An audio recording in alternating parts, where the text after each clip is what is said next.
우리가 살펴볼 고린도전서 13장은 소위 사랑장이라고 해서 참 유명한 말씀이죠. 그래서 우리가 많이 읽기도 하고 또 암송도 하는 말씀입니다.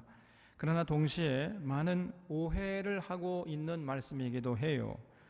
우리가 13장을 제대로 이해하려면 12장에서부터 14장까지 이 전체 맥락에서 봐야 됩니다. 많은 사람들이 13장을 남녀의 사랑이란 무엇인가 이런 질문에 대답하기 위해서 기록된 말씀이라고 생각하지만은, 그러나 13장에서 말하는 사랑은 단순하게 남녀의 사랑에 대한 이야기를 하려고 하는 것이 아니고 성령의 열매로서의 사랑을 얘기하고자 한 것입니다. 성령의 모든 은사들, 성령님께서 주시는 그 모든 은사, 자신의 재능과 시간과 여건 모든 것을 다 동원해서 결국은 성령의 열매인 사랑의 열매를 맺어야 한다는 것을 지금 바울이 강조하고 있는 거예요. 그러니까 당시의 고린도 교인들이 성령의 은사를 받았다고 하는데 그 성령의 은사를 가지고 사랑의 열매를 맺지 못했던 거예요. 그러니까 성령의 은사를 받았다고 하면서 사실은 그 성령의 은사를 제대로 사용하지 않았던 겁니다. 그저 그냥 자기 유익을 위해서 활용하거나, 그렇기 때문에 결국은 오히려 그 성령의 은사를 가지고 교회에서 앞장서서 봉사한다는 사람일수록 교회에 덕을 끼치는 것이 아니라 교회를 더 해롭게 했단 말이에요. 그래서 바울이 성령님이 주시는 모든 은사들은 결국 사랑의 열매를 맺는 도구에 불과하다. 그래서 사랑의 열매를 맺지 않는 성령의 은사라는 것은 아무런 가치가 없다 하는 것을 지금 강조하는 차원에서 이 사랑장, 이 13장 얘기를 하고 있다는 것을 언제나 우리가 염두에 두고 이 13장을 이해하려고 해야 됩니다. 여기 1절을 보겠습니다. 내가 사람의 방언과 천사의 말을 할지라도 사랑이 없으면 소리나는 구리와 울리는 꽹과리가 되고, 내가 예언하는 능력이 있어 모든 비밀과 모든 지식을 알고 또 산을 옮길 만한 모든 믿음이 있을지라도 사랑이 없으면 내가 아무것도 아니요, 내가 내게 있는 모든 것으로 구제하고 또 내 몸을 불사르게 내줄지라도 사랑이 없으면 내게 아무 유익이 없느니라 그랬어요. 여기 사람의 방언이라는 것은 방언 기도를 말하는 것이 아니죠. 그 정도 우리 샤론의 교우들은 다 알고 있을 줄 믿습니다. 그래서 이거는 방언 기도를 말하는 것이 아니고 말을 잘 할 수 있는 능력, 그게 방언의 은사지요. 우리가 아무리 청산유수같이 알아듣기 쉽게 말을 잘 할 수 있는 능력이 있을지라도 결국은 그 능력을 가지고 사랑의 열매를 맺어가지 않으면 그런 그 능력은 아무것도 아니라는 겁니다. 아무런 가치가 없는 거예요.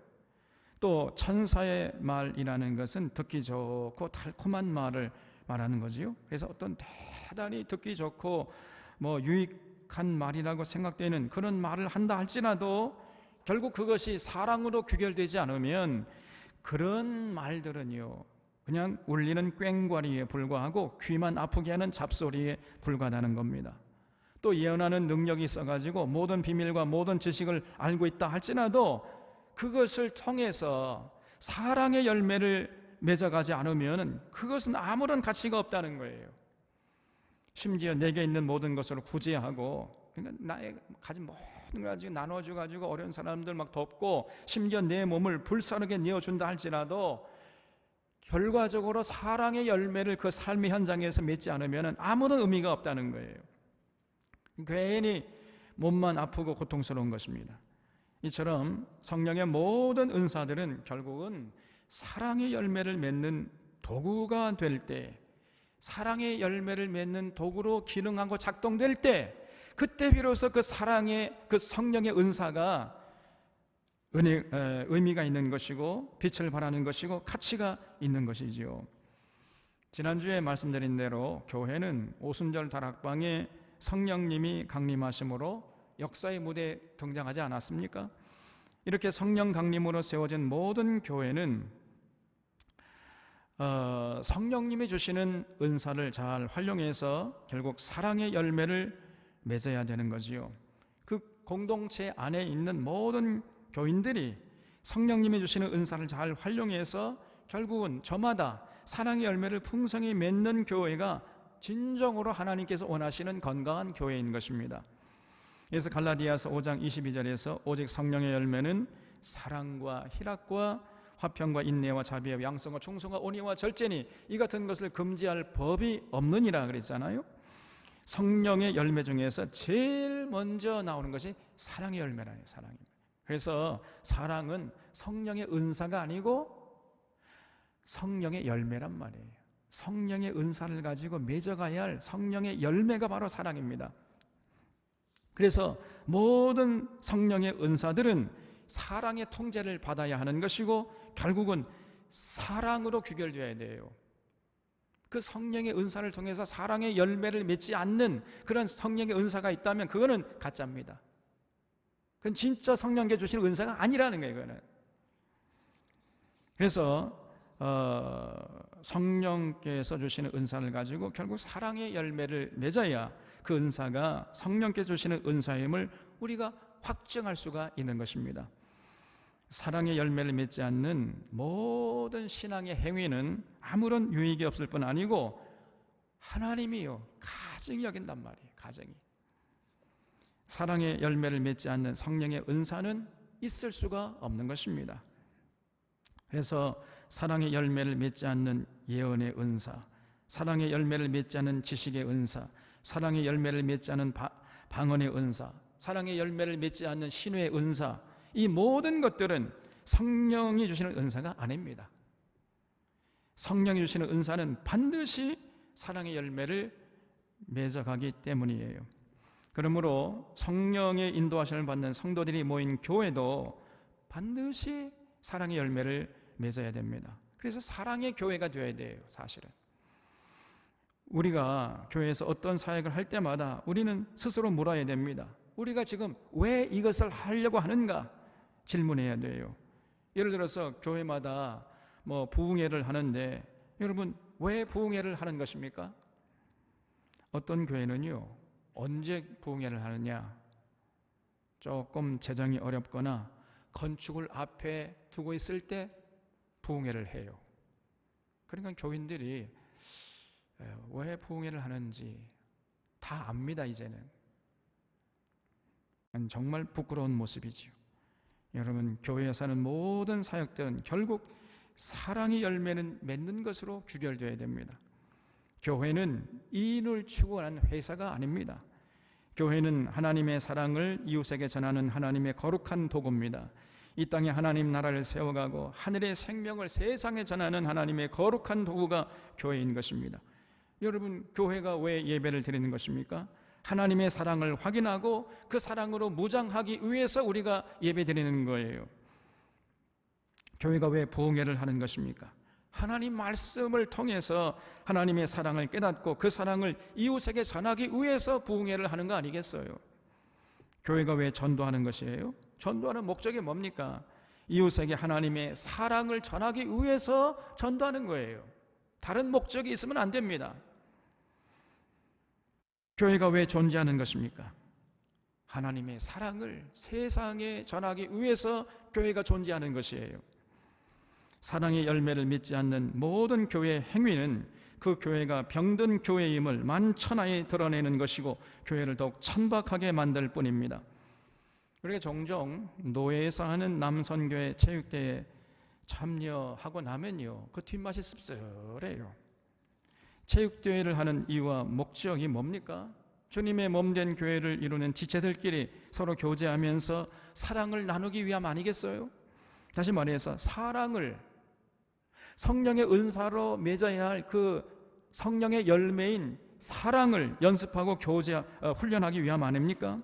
그런데 실제로 참여해 보면은 이런 목적은 어디 가버리고 경기하다 말고 서로 얼굴을 붉히고 막 혈기를 부리면서 싸워요. 세상 사람들은 더하면 더하지 않습니다.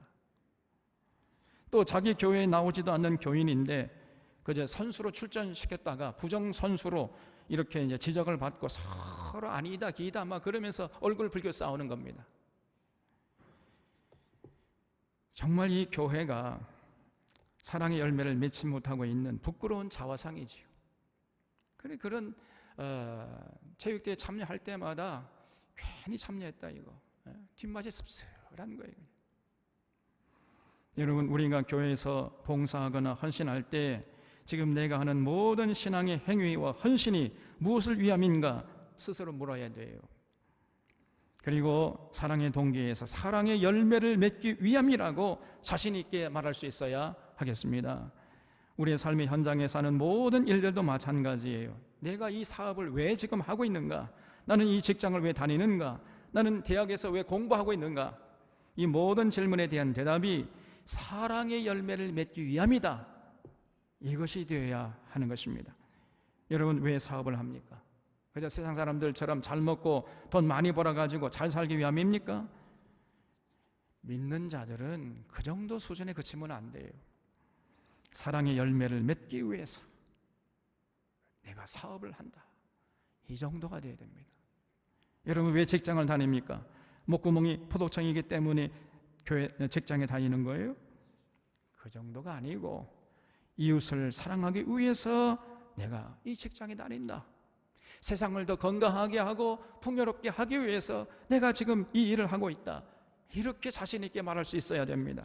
그래서 우리가 가진 모든 시간과 재능과 여건을 통해서 이루어지는 모든 삶의 행위가 결국은 사랑의 열매를 맺기 위함임을 언제나 잊지 말아야 하는 것입니다.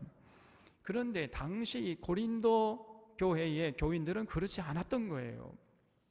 그들은 성령의 은사를 받았다고 하면서 그 은사로 교회를 섬긴다고 하긴 했는데 사랑의 열매를 맺기는커녕 오히려 공동체를 분열시켰어요.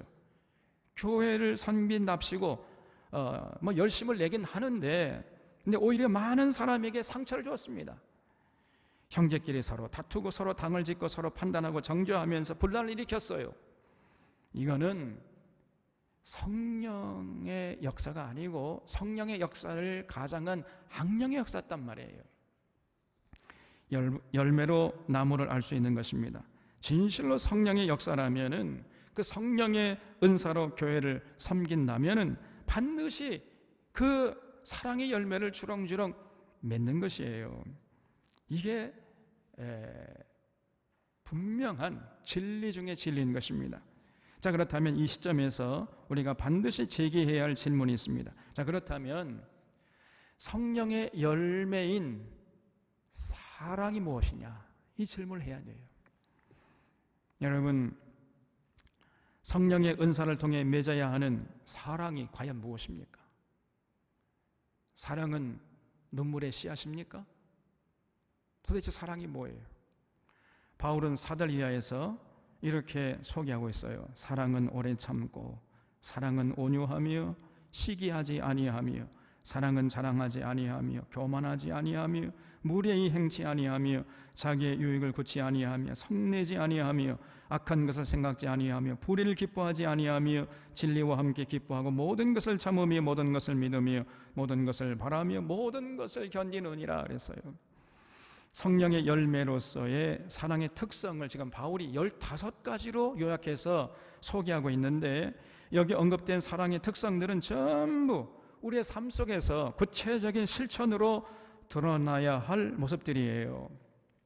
그러니까 성령의 은사는 이렇게 우리로 하여금 15가지 모습으로 살아가게 하는데 기여해야 해야 그것이 진짜 성령께서 주시는 은사들이라는 것이에요. 이걸 지금 강조하고자 했던 것입니다. 성령의 은사를 받았다고 하면서 자신의 유익을 위해서 쓴다든지 공동체에 해를 끼친다든지 한다면은 그거는 절대로 성령께서 주시는 은사가 아니라는 것이에요, 여러분. 이걸 우리가 잊지 말아야 됩니다. 첫째로 성령의 은사를 가지고 맺어야 할 사랑은요, 오래 참아요. 아주 오래 참습니다.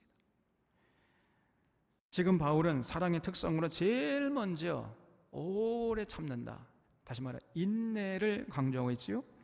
부모가 자녀를 키울 때 오래 참잖아요. 그 자녀들이 참 기대에 미치지 못한다 할지라도 그 참 온전하게 될 때를 바라보면서 현실에 연연하지 않고 오래 기다려줘요. 왜냐하면 그 부모가 자녀를 사랑하기 때문에 그런 거죠. 사랑은 오래 참는 것입니다. 우리의 참 아버지 되시는 하나님도 우리가 부족하고 마음을 아프게 해도 참고 또 참고 그러면서 기다려줘요. 왜냐하면 우리를 사랑하시기 때문에, 그것이 사랑이기 때문에 그러신 것입니다. 또 사랑은 온유합니다. 여기 온유하다는 말은 부드럽고 친절하다는 말이죠. 그 사람이 가진 외적인 조건에 따라서 친절과 분친절이 결정되는 것이 아니고 그 존재만으로 해도 그 사람의 존귀함을 인정하고 누구에게나 친절을 베풀려고 하는 것, 이것이 온유한 거 아닙니까? 여러분, 사랑은 온유한 거예요. 우리 하나님이 저와 여러분 한 사람 한 사람을 존재 그 자체로 천하보다 귀하게 여기시고 결코 주의 고하에 따라서 재산 상태에 따라서 차별하지 않는다는 것을 믿으시기 바랍니다. 왜냐하면 하나님은 사랑이시기 때문에 그래요. 그렇기 때문에 우리도 그렇게 해야 합니다. 그러나 당시 초대교회는 사람을 외모로 보고 판단을 했어요. 차별했습니다. 그래서 야고보서 2장을 보면은 금가락지를 끼고 아름다운 옷을 입은 사람이 들어오면 여기 좋은 자리에 앉으라 이렇게 하면서 가난한 자가 오면은 거기 서 있든지 내 발등상에 앉든지 하라 이렇게 했던 거예요. 부자들이 오면 온갖 친절을 베풀다가도 가난한 자들이 오면은 아주 차갑게 대했다는 거예요. 여기 앉든지 말든지 그냥 가든지 말든지 관심하지 않겠다 이렇게 나왔던 거예요. 이거는 온유가 아니고 따라서 그것은 사랑이 아니지요. 사랑은 온유한 것입니다. 또 사랑은 시기하지 않습니다. 여러분, 이웃이 잘 되면 오히려 기뻐하고 박수 쳐줄지언정 절대로 시기하지 않아요. 그러나 고린도 교회 교인들은요, 성령의 은사로 교회를 섬긴답시고 하면서 시기했습니다. 그래서 그 고린도전서 3장 3절에서 우리가 봤지만은 바울이 말하기를 너희 가운데 시기와 분쟁이 있으니 어찌 육신에 속하여 사람을 따라 행함이 아니리요 그랬죠. 서로 시기하고 그리고 분쟁하면서 그러면서 또 자기들이 성령의 은사를 받았다고 하면서 앞장서서 헌신했던 거예요. 그런 모든 헌신은 빛을 잃게 되는 것이고 하나님 앞에 인정받을 수가 없다는 겁니다. 왜냐하면 그거는 사실 따지고 보면 성령이 주신 은사가 아니기 때문이에요.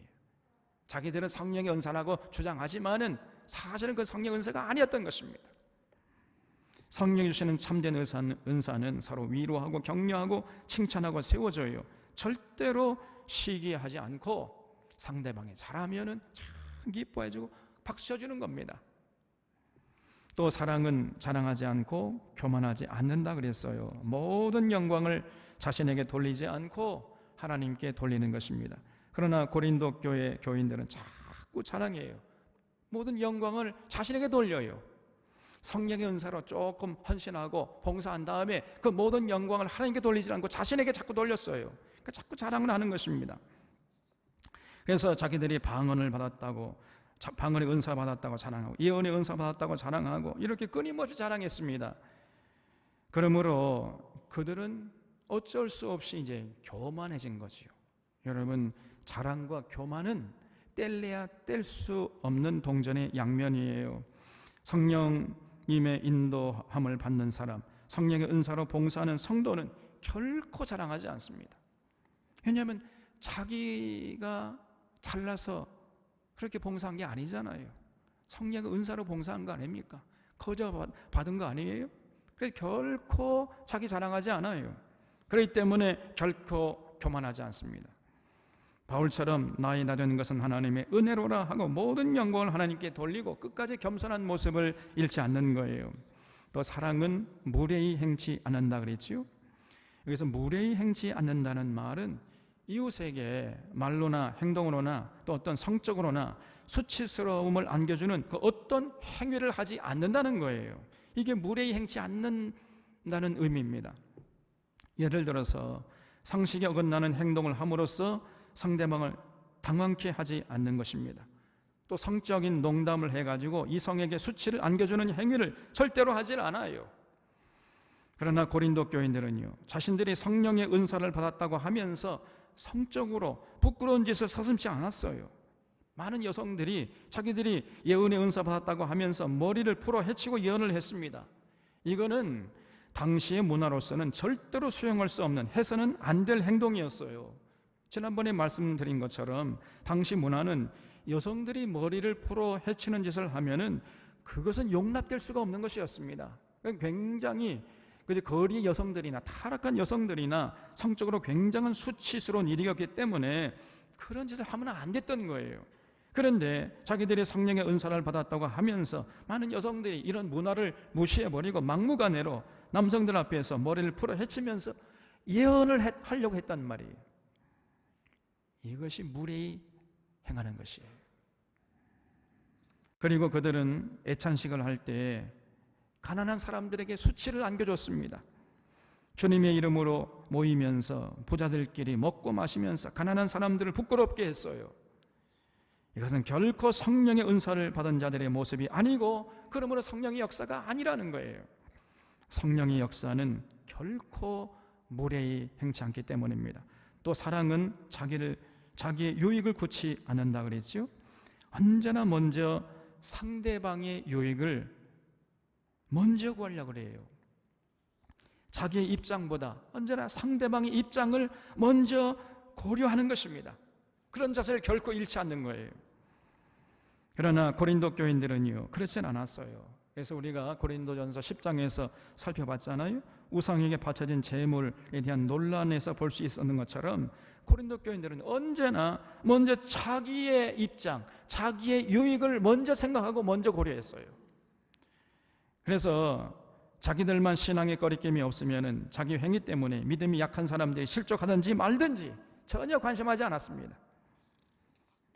나는 우상의 제물을 먹고 마실 수 있는 믿음이 있다 할지라도 이웃의 형제가 그런 믿음이 없다면 그 이웃의 형제를 위해서 우상의 제물을 먹지 말았어야 되는데, 저 믿음이 약한 사람이 실족하든지 말든지 나는 믿음이 있으니까 내 멋대로 하겠다, 이런 자세를 보였던 거예요. 그러므로 바울은 고린도전서 10장 33절에서 나와 같이 모든 일에 모든 사람을 기쁘게 하여 나의 유익을 구치 아니하고 많은 사람의 유익을 구해라, 이렇게 권면하고 있는 것을 볼 수 있습니다. 여러분, 성령의 인도를 받는 성도의 모습이 바로 이런 모습을 잃지 않는 거예요. 또 사랑은 성내지 않고 악한 것을 생각하지 않는다 그랬죠. 여기서 악한 것을 생각지 않는다, 독한 마음에 앙심을 품지 않는다는 거예요. 두고 보자, 이런 독한 마음을 품지 않는 거예요. 고린도 교인들은요, 그런 독한 마음을 품었습니다. 시기하고 분쟁하면서 파당을 짓고 두고 보자, 이런 마음을 품었던 거예요. 그런 상태에서 아무리 많은 봉사와 헌신을 한다 할지라도 그건 결코 사랑의 열매를 맺을 수가 없는 것이고, 그러므로 그런 봉사는 아무런 가치가 없는 것이고 하나님 앞에 절대로 상달되지 않고 하나님이 계수하지 않습니다. 그런 거는 오히려 하나님이 가증히 여긴단 말이에요. 또 사랑은 불의를 기뻐하지 않는다 그랬죠. 그러나 고린도 교인들은요, 서로 비난하면서 상대방을 법정으로 끌고 가는 불의를 저질렀다고 우리가 살펴봤잖아요. 이건 결코 사랑이 아닙니다. 그러므로 그들이 받았다고 하는, 그들이 주장하는 성령의 은사는 진정한 성령의 은사가 아니고 가짜였단 말이에요. 또 사랑은 진리와 함께 기뻐한다 그랬어요. 여러분, 언제나 진리를 추구하는 거예요. 그래서 사랑과 진리는 그야말로 동전의 양면입니다. 사랑한다면서 진리를 외면한다면 그 사랑은 가짜예요. 진리를 행한다면서 사랑의 열매를 맺지 않는다면 그 진리도 가짜인 것입니다. 사랑과 진리, 진리와 사랑, 이거는 뗄래야 뗄 수 없는 분리의 것이에요. 그러나 고린도의 교인들은요, 전혀 진리에 관심이 없었을 뿐 아니라, 그렇기 때문에 이 사람들은 기복사상에 찌들어 있었고 신비주의에 빠져 있었어요. 아무리 달콤하게 유혹해도, 아무리 무섭게 위협해도 나는 결단코 예수님을 따라가겠다, 예수님이 진리이기 때문에 예수님 뒤를 끝까지 따라가겠다, 이렇게 나왔어야 되는데 이 사람 조금만 뭐 달콤한 얘기를 하면은요, 그래 그러면서 전부 변질되어 가지고 다른 예수를 받아들이고 다른 복을 받아들이고 다른 영을 받아들였단 말이에요, 이 사람들이. 그러니까 결국은 그들은 그 신앙이 기복적이고 신비적인 경향으로 흘러갔던 것입니다. 그런 모습은 성령의 인도를 받는 교회의 모습이 아니었던 것이요. 그런데 자신들은 성령의 인도를 받는 자들이다, 자신들은 성령의 은사를 받았기 때문에 자신의 믿음이 최고다, 이렇게 생각했던 거예요. 착각도, 이런 착각이 없었던 것입니다. 여러분, 성령의 열매인 사랑은 늘 진리와 함께 기뻐하는 거예요. 언제나 이것이 내게 유리하냐 불리하냐 이런 차원에서 묻지를 않는 것이고, 이것이 진리냐 아니냐 이런 차원에서 묻고, 진리라면은 아무리 내가 생각할 때 그 진리를 받아들이면 내가 해롭다 할지라도 그 진리를 받아들여요. 진리가 아니라면 지금 당장에 내가 아무리 유익하다 할지라도 그 진리를 그 진리가 아닌 것을 거부하는 것입니다. 이런 모습을 잃지 않는 거예요. 또 사랑은 모든 것을 참아낸다 그랬죠. 아무리 힘들고 어려워도 그것을요 이겨냅니다. 야곱은 사랑하는 아내 라헬을 위해서 10년을 하루같이 여기면서 헌신했다 그랬잖아요. 야곱의 마음에 라헬을 사모하는 사랑이 자리 잡고 있었기 때문이죠. 또 사랑은 모든 것을 믿어준다 그랬어요. 베드로가 예수님을 3번씩이나 모른다고 부인했잖아요. 그때 이제 부활하신 예수님이 베드로에게 다가가서 3번씩이나 네가 나를 사랑하느냐 이렇게 물었잖아요. 그때 베드로가 자기가 3번씩 부인하는 그 과거가 있기 때문에, 그 전력이 있기 때문에 예, 제가 주님을 사랑합니다 이렇게 자신 있게 말을 못했어요. 제가 주님을 사랑하는 주님이 아시나이다, 이 정도 대답하고 말았잖아요. 그래도 예수님은 베드로에게 내 어린 양을 먹여다오, 내 어린 양을 좀 쳐다오, 이렇게 부탁을 했어요. 다시 말하면 베드로를 끝까지 믿어주었던 거예요. 여러분, 이것이 사랑이에요. 사랑은 모든 것을 믿어주는 것입니다. 또 사랑은 모든 것을 바라고 모든 것을 견뎌낸다 그랬지요. 진정한 사랑은 우리에게 미래의 소망을 주고 현재의 어려움을 인내하게 만들어줘요. 그리고 마침내 주님의 재림의 때를 바라보면서 어떤 신앙의 고난이나 핍박도 이겨낼 수 있도록 만들어주는 것입니다. 그래서 이렇게 바울이 성령이 주시는 은사를 가지고 이런 사랑의 열매를 맺어야 함을 역설하고 있는 거예요. 그래서 우리가 여기서 다시 한번 확인하는 것은 지금 바울이 전하고자 했던 이 사랑의 열매는 결코 말로 할 수 있는 성질의 것이 아니라는 거예요. 또 감정의 차원 정도가 아닙니다. 많은 사람들이 사랑을 그저 사춘기의 소녀들이 연예인들을 좋아하는 한때의 감정 정도로 생각을 해요. 이게 사랑이라고 생각합니다. 그러나 오늘 바울이 말하는 성령의 열매로서의 사랑은 소녀적의 센티멘탈한 감정이 아니에요. 그 정도 차원이 아닙니다. 감정은 여러분 한때 뭐 뜨겁다가도 조금만 시간이 흘러가면 차갑게 식어져 버리잖아요. 여러분, 감정은 속절없이 왔다가 가버리지만은 사랑은 그렇지 않습니다. 끝까지 머물러 있어요. 사랑은 말이 아니고 감정이 아니고 습관화해 둔 행동이기 때문이에요. 그렇기 때문에 우리는 사랑을 말로 할 수가 없고요, 앉아서는 결코 할 수가 없습니다. 우리의 손과 발을 놀려야만 할 수 있는 것이 바로 사랑이에요. 교회는 이런 사랑을 연습하고 훈련하는 학교입니다. 성령님께서 주신 그 자신의 은사를 활용해 가지고 서로 배려하고 존중하고 섬기면서 사랑의 열매를 맺어가는 이런 삶을 연습하고 훈련하는 학교가 바로 교회인 거예요. 이런 교회가 건강한 교회입니다. 8절 보겠습니다. 그래서 이제 8절 이하에서는 바울이 성령의 은사보다 사랑이 귀하고 가치 있는 것이다, 이거를 더 자세히 강조하고 있어요. 왜냐하면 당시 고린도 교인들이 성령의 은사를 받았다고 자랑하면서 실제로는 사랑의 열매를 맺지 못하고 있었기 때문이에요. 그래서 8절에 사랑은 언제까지나 떨어지지 아니하되 예언도 피하고 방언도 거치고 지식도 피하리라 그랬어요. 여러분, 성령의 모든 은사들은 시한부고 한시적이라는 거예요. 거기 예언도 피하고 방언도 거치고 지식도 피하리라에 줄을 쳐주시기 바랍니다. 바울은 예언과 지식은 피하는 것이라 그랬죠. 그리고 방언은 그치는 것이라 그랬어요. 여러분, 이 피한다와 그친다의 차이가 뭐겠어요? 예언과 지식은 피하는 것이고 방언은 그치는 것이다.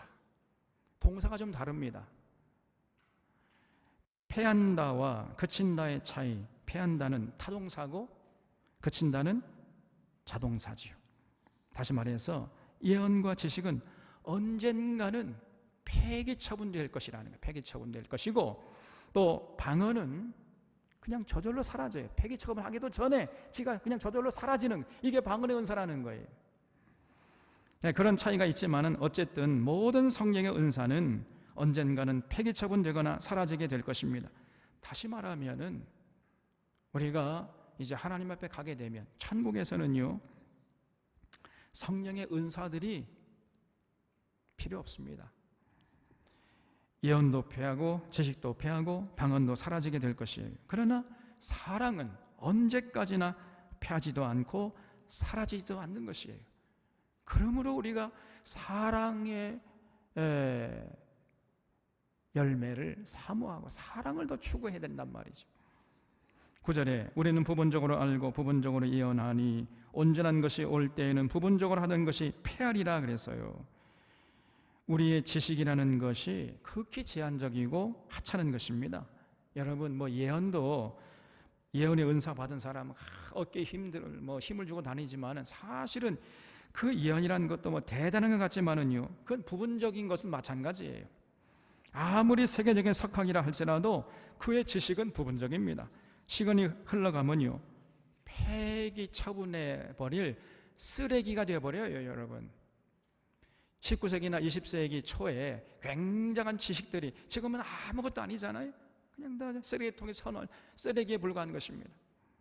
온전한 것이 오면 부분적인 것은 폐하게 되어 있는 것이죠. 11절에 내가 어렸을 때 말하는 것이 어린아이와 같고 깨닫는 것이 어린아이와 같고 생각하는 것이 어린아이와 같다가 장성한 사람이 되어서는 어린아이의 일을 버렸노라 그랬죠. 여러분, 우리가 어린아이에게 그 어린아이가 좋아하는 장난감을 선물해 보세요. 그러면 그 어린아기는요, 세상 다 가진 것처럼 뛸 듯이 좋아하잖아요. 화장실에 갈 때도 가지고 가고 심지어 잠자리에 들어가서도 그 품에 안고 잠을 자요. 그런 모습을 보고 선물한 부모님이 마음이 흐뭇하지 않습니까? 그러나 그 어린아이가 자라나서 이제 장성한 사람이 됐음에도 불구하고 여전히 그런 어린아이의 모습을 버리지 않는다면 어떻게 되겠어요? 그러면 그 부모의 얼굴에서 미소가 사라집니다. 이건 심각한 문제이기 때문이에요. 장성했으면 어린아이의 일을 버리고 참 장성한 어른다운 생각과 말과 행동을 해야 하는 거 아니겠어요? 다 장성해가지고 어른이 됐음에도 불구하고 그 코올리게 갓난 아기적 시절에 그 행동을 한다면은 부모의 걱정이 심각한 것입니다. 지금 바울의 말인즉슨 성령께 주시는 은사를 대하는 태도도 이와 같아야 한다는 거예요. 많은 성도들이 성령의 은사를 받으면 그걸 대단한 것처럼 생각을 해요. 성령의 은사를 사모하다가 받으면은 세상 모든 것을 얻은 것처럼 좋아합니다. 그리고 자신의 믿음이 최고인 것처럼 이렇게 착각을 해요. 자기가 1등 신자고 성령의 은사들을 받지 못한 이 성도들은 이건 2등 신자, 이렇게 스스로 생각하는 거예요. 여러분, 물론 성령의 은사를 사모하고 성령의 은사를 받는 것은 그건 좋은 일이지요. 성령의 은사를 받고 뛸 듯이 기뻐하는 것 충분히 이해할 수 있는 것입니다. 그러나 그것은 한때예요, 한때. 그건 초신자 때 일이란 말이에요. 갓난아기 때 일입니다. 그러면 이제 세월이 흘러서 신앙생활한 지 오래되었음에도 불구하고 여전히 그저 성령의 은사나 사모하고 앉아있다면 이거는 보통 문제가 아닙니다. 이제 신앙의 연륜이 쌓이면 성령의 은사가 중요한 것이 아니고 그 은사를 잘 활용해서 사랑의 열매를 맺어가는 것, 이것이 중요하다는 것을 깨닫고 그 성령의 열매를 맺는 삶으로 그 모든 신앙에 관심이 옮아가야 한다는 거예요. 그래야 이 장성한 신앙의 소유자라고 평가받을 수가 있는 것입니다. 그런데 그렇게 신앙생활은 지 오래되어서도 여전히 그 갓난하겠죠. 그 초신작적에 성령 은사를 사모하고 받았다고 일찍 기뻐, 이런 모습에서 벗어나지 못한다면은 그거는 아주 미숙한 모습이라는 거예요. 12절에 우리가 지금은 거울로 보는 것 같이 희미하나 그때에는 얼굴과 얼굴을 대하여 볼 것이요 지금은 내가 부분적으로 아나 그때에는 주께서 나를 아신 것 같이 내가 온전히 알리라 그랬죠.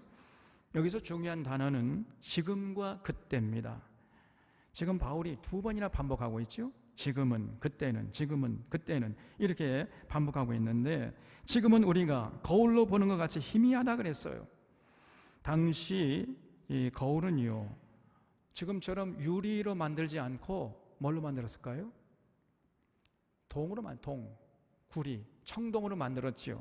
그렇기 때문에 그 거울은요, 사람의 얼굴을 분명하게 비춰주지 못하고 희미하게 비춰질 뿐이었습니다. 그런 것처럼 우리가 받은 성령의 은사도 그렇게 불완전하고 불확실하다는 거예요. 불투명하다는 것입니다. 그렇습니다, 여러분. 성령의 은사가 거룩한 것이기는 하지만은 그는 불완전한 것이고 부분적인 거예요. 여러분, 병 고치는 은사, 그 신유의 은사를 받았다고 해서 그 사람이 그 신의 은사를 활용해 가지고 모든 병을 다 고칠 수 있습니까? 못 고칩니다. 고치는 병도 있지만은 못 고치는 병도 있어요. 또 고쳤다고 해서 그 사람이 다시는 병에 걸리지 않고 건강하게 영원히 살아갑니까? 아니에요. 고침을 받았다 할지라도 어느 정도 세월이 흘러가면 또다시 병에 걸릴 수 있습니다. 그리고 그 병에 걸리지 않는다 할지라도 다른 병에 또 걸릴 수도 있어요. 그래서 이 병 고치는 은사, 이것도 불완전하단 말이에요. 다른 모든 은사들도 마찬가지입니다. 그러나 그때는 다르다는 거예요. 그때는 얼굴과 얼굴을 대면해서 보는 것처럼 모든 것이 확실하고 완전합니다. 그래서 불완전한 성령의 은사가 필요가 없는 시대가 이제 도래한다는 거예요. 언젠가. 왜 그래요? 그때가 되면 우리가 다시는 병에 걸리지 않기 때문이에요. 여러분, 병에 걸리지 않는데 병 고치는 은사가 필요 있습니까? 다들 병에 안 걸리는데 필요 없는 거죠. 또 그때는 우리가 모든 것을 다 안다 그랬어요. 그런데 우리가 모든 걸 다 알고 있기 때문에 그러면 지식의 은사가 필요 없겠지요? 다 알고 있는데 뭐. 또 방언의 은사도 필요 없고 통역의 은사도 필요 없는 거예요. 그래서 그때가 되면은 그 성령의 은사가 필요가 없다는 거예요. 그 필요가 없는 그 때가 언젠가 이때 될 것이라 그런 말입니다, 여러분. 그러나 아무리 그때가 된다 할지라도 그때에도 필요한 것이 있다는 거예요. 그게 뭐냐? 그러니까 그때에도 필요한 그것을 우리가 추구해야 된다 그 말이죠. 바울의 얘기인즉슨. 그래서 정말 우리가 사모하고 추구해야 할 것이 있다는 것인데 그것이 뭐냐? 13절이 결론이에요. 그런즉 믿음, 소망, 사랑 이 세 가지는 항상 있을 것인데 그 중에 제일은 사랑이라 그랬어요. 여러분, 이 13절은 정말 우리들이 이 땅에 사는 동안 마음속 깊이 새겨야 할 귀한 진리의 말씀이 아닐 수가 없어요. 우리에게 진정으로 필요한 것은 성령의 은사, 물론 그것도 필요하지만 그보다 더 중요한 것, 더 가치 있는 게 뭐냐? 믿음, 소망, 사랑이라는 거예요. 이건 항상 있어야 돼. 다시 말하면 우리가 하나님에 나아가기 전에 반드시 갖춰야 할 것이 뭐냐? 믿음, 소망, 사랑이어야 돼. 이것이 없으면 우리가 하나님께 나아갈 수가 없다는 것입니다. 항상 있어야 할 것이에요. 그래서 성령의 은사들보다 더 우리가 사모할 것들이 바로 이런 믿음과 소망과 사랑입니다. 여러분, 믿음이 있으면요 어떤 어려움도 이겨낼 수 있어요. 초대교회 성도들이 그 무서운 박해를 성령의 은사로 이겨냈을까요? 아니지요. 성령의 은사로 이겨낸 게 아니라 뭘로 이겨냈어요? 믿음으로 이겨낸, 믿음으로. 그래서 예수님을 믿는 믿음과 천국에 대한 소망과 예수님의 사랑으로 이겨냈던 거예요. 그래서 그들은요, 굉장한 핍박에서 벗어나기 위해서 어떤 성령의 은사들도 구하지 않았습니다. 그걸 요구하지 않았어요. 그런데 오늘 한국의 교인들은 성령의 은사를 요구해. 그 성령의 은사를 좀 받았다 그러면 그냥 교만해지고, 얼마나 여러분 다른 모습입니까? 히브리서 11장 33절에서 히브리서 기자는 그들은 믿음으로 나라들을 이기기도 하며 의를 행하기도 하며 약속을 받기도 하며 사자들의 입을 막기도 하며 불의 세력을 멸하기도 하며 칼날을 피하기도 하며 연약한 가운데서 강하게 되기도 하며 전쟁에 용감하게 되어 이방 사람들의 진을 물리치기도 했다, 이렇게 소개하고 있어요. 그러니까 초대교회 교인들은 비록 성령의 은사들은 없었다 할지라도 그 모든 어려움을 믿음으로 이겨냈던 거예요. 많은 성도들이 성령의 은사를 사모하고 성령의 은사가 없으면 마치 구원받지 못한 이류 신자처럼 생각하면서 열등감에 빠집니다. 나는 신유의 은사도 받지 못했어, 나는 방언의 은사도 받지 못했어, 이러면서 스스로 낙심하고 절망해요. 그리고 어떤 신유의 성령의 은사 받는 사람을 보면 굉장히 부러워하고 저 사람 믿음이 대단한 것처럼 이렇게 생각합니다. 그런 자들은 자신의 믿음에 심각한 문제가 있음을 스스로 고백하는 거예요. 성령의 은사는 참으로 유익하고 귀한 거지요. 성령께서 그 성도들의 필요에 따라서 은사를 나눠주는 거 아닙니까? 그런데 우리가 여기서 정말 분명히 해야 할 것이 있어요. 그게 뭐냐? 성령의 은사는 부분적이라는 거예요. 부분적. 그리고 분명한 한계를 가지고 있다. 이것이 성령의 은사라는 사실을 잊지 마셔야 됩니다. 그래서 성령의 은사는 그 자체로 절대 가치를 지니고 있는 것도 아니고 또 영원한 것도 아니에요. 성령의 은사는 여러분 계속 말씀드리지만은 사랑의 열매를 맺는 도구일 뿐입니다. 그러나 믿음, 소망, 사랑, 이것은 항상 있어야 할 것이고, 그리고 그 중에서 제일은 사랑이라 그랬어요. 왜냐하면 사랑은 영원한 것입니다. 믿음도 소망도 천국에 가면 별로 필요 없어요. 그러나 사랑은 천국에서도 필요해요. 그래서 사랑이 제일이에요. 그러므로 우리가 정말 추구하고 사모해야 할 것이 바로 사랑의 열매입니다. 여기에 관심 갖고 여기에 신앙의 열정을 불태워야 하는 거예요. 여러분 지금 무엇을 사모하십니까? 부분적이고 한계가 분명한 성령의 은사들을 그토록 사모합니까? 그것보다는 믿음과 소망과 사랑의 열매를 사모하시기 바랍니다. 여러분이 이미 성령님을 통해 받은 은사를 가지고 사랑의 열매를 맺는데 최선을 다하는 이런 진정한 믿음의 사람들 되시기를 바랍니다. 하나님이 우리의 삶을 평가하실 때 뭘로 평가하시겠어요? 이 땅에 사는 동안 얼마나 사랑의 열매를 맺었느냐, 이거를 보시고 판단하십니다. 우리의 믿음을 이걸 보시고 판단하신다는 거예요. 그렇기 때문에 우리 모두는 사랑으로 사는 삶에 최선을 다해야 돼요. 그리고 우리 교회가 사랑의 교회가 되도록 힘써야 됩니다. 사람들마다 저 사람은 진정으로 사랑의 사람이야, 이런 평가를 우리가 받아야 돼. 저 들고 부른 사람이 진짜 사랑의 교회야, 이런 평가를 우리 교회가 받아야 됩니다. 사람들로부터. 그래서 우리 사랑의 교우들이 여기에 관심을 가지고 성령님이 주시는 은사를 가지고 사랑의 열매를 풍성히 맺어서 결국은 사랑의 교회를 함께 세워나갈 수 있기를 바랍니다. 기도하겠습니다.